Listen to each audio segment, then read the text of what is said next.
Welcome back to Cure for the Common Game. Today, in deck number 863, we got another set of partner pairs. We've got, let's read Ardenn first. Intrepid Archaeologist. Now, this is the real deal here.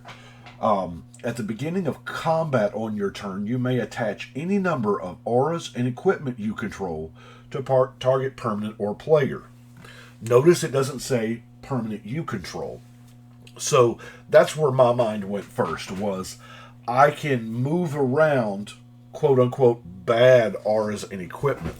Like, have you ever played a Vow of Duty too soon and then something bigger come out?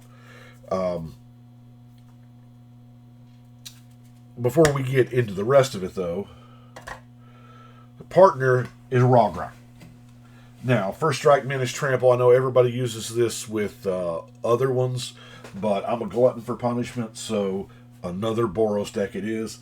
Because Rograkh is really good at holding equipment and auras. You know, I mean, First Strike, Maness, Trample, that's pretty strong. But back to the defensive enchantments, if you will.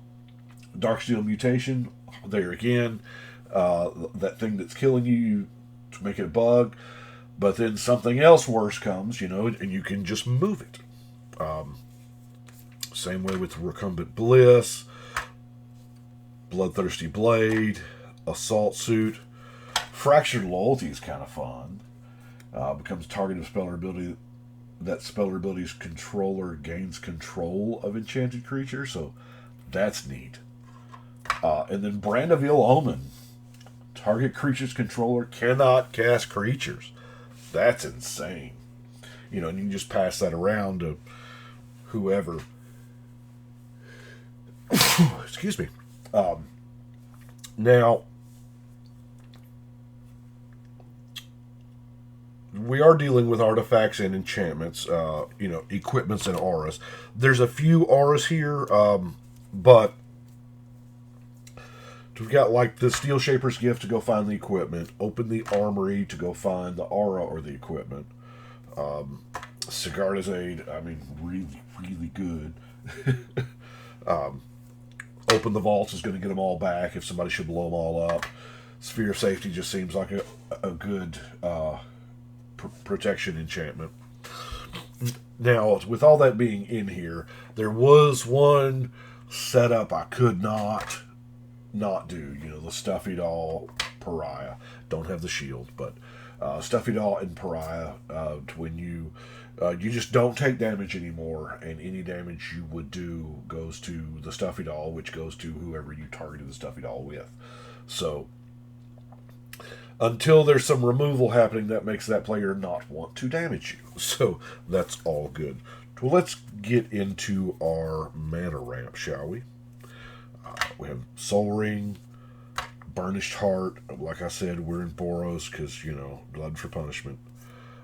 Wayfarer's Bauble, Mind Stone, Boros Signet, Key Rune, Clue Stone, and Locket.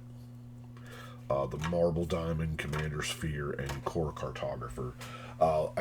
Here, I kind of like the Core Cartographer because it is a 2/2 body that can hold things. So, it's not bad. Card draw. You're looking at it, and it's not even real card draw. Faithless Looting. Card selection, as it were. Let's look at our equipment, shall we? There is no Swords of X and Y here, just mainly because those are expensive. Swiftfoot Boots, Fire Shrieker. Explorer Scope could kind of, more or less, sort of be ramp. Maybe 38% of the time. By the way, I'm guessing you've noticed the camera issue has been fixed. There was some linkage problem. Anyway, Loxodon Warhammer, Trample Lifelink is good. Grafted War Gear. This is almost, what do y'all think here? This is almost not a drawback for me. I mean, becomes unattached, sacrifice it. Well, normally the creature gets killed, and then, that solves that problem anyway. Nurok Cover Sale. I know it looks weird. Never underestimate the power of flying on something that shouldn't have flying. I won an Ixalan pre-release because I had that 9/9 common dinosaur, and I gave it wings with cobbled wings. I mean, never underestimate it. Obsidian Battle Axe, Hero's Blade, Grappling Hook. You know what that is. Come here! You know, Double Strike. Meteoric Mace, figured why not? 4/0 Trample. Haunted Cloak gives the trample. Love that trample, by the way. Sword of Vengeance, there it is again with all those other abilities. Dark Steel Axe. And then Sunforger, I mean, I'm playing Boros equipment, so I don't get to play to slot in Sunforger enough. Now, granted, there's not a lot. You saw the tutors, but in addition to that, you know, we've got, it's a red or white instant with CMC 4 or less. So we've got Active Volcano, Lightning Bolt, Helix, and Disenchant, in addition to those other ones. So, I mean, it works. Our auras, Scourge of the Nobilis there again, just because it fit the deck. It's an aura, it's Boros. I mean, is it amazing? No. Pumpable Lifelink? I'm listening, you know. I don't put it in a lot of decks, but Battle Mastery, it's hard to get past that double strike. Timely Ward, Enchanted Creature has Indestructible. Okay, I'll take it. Ethereal Armor and all that glitters, of course, both awesome.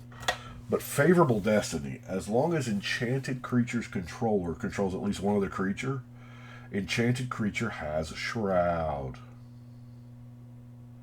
Yeah, kind of nice. And, of course, we can move this around.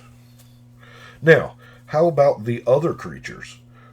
We have there's a virtual who's who of other legends who care about the, equipment and auras.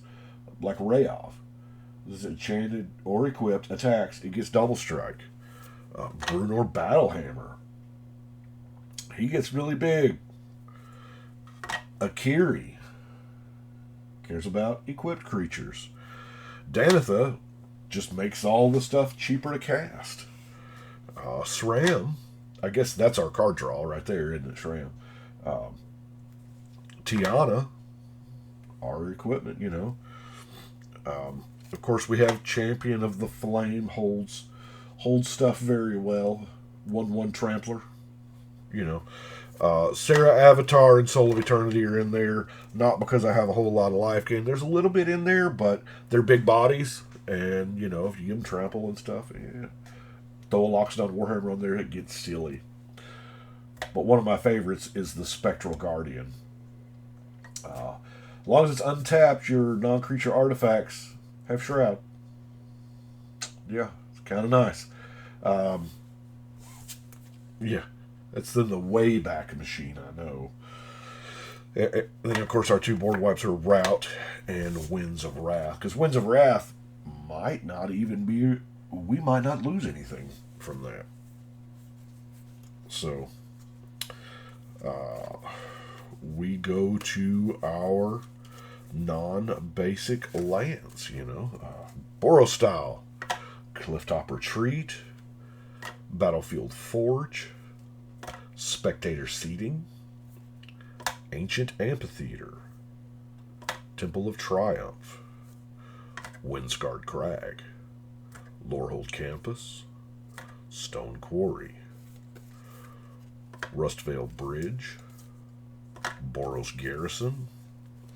Now, I like Sundholm because, I mean, it does give something double strike. It's generally, if I've got one and I'm in the colors, I'm probably down for a Sundholm. Kind of like I'm down for a Rogue's Passage most of the time. Of course, there's the Boros Guildgate, Evolving Wilds, and Terramorphic Expanse, a Vivid Meadow. Some specific land control stuff like Ghost Quarter and Encroaching Waste. And of course, lastly, our Command Tower. So that is it for 863.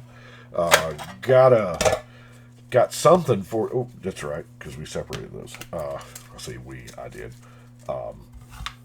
Actually, I had borrowed sleeves for those. It's kind of cool. Something different for y'all. The next video is part of the secret lair deal. So I know I missed this last time because camera things happened, but you didn't get to see me put the last deck on the wall. So it's there. 863 is there on top of it. So I do appreciate y'all, and sorry about the wait. You know, sorry about the long period of dead space there.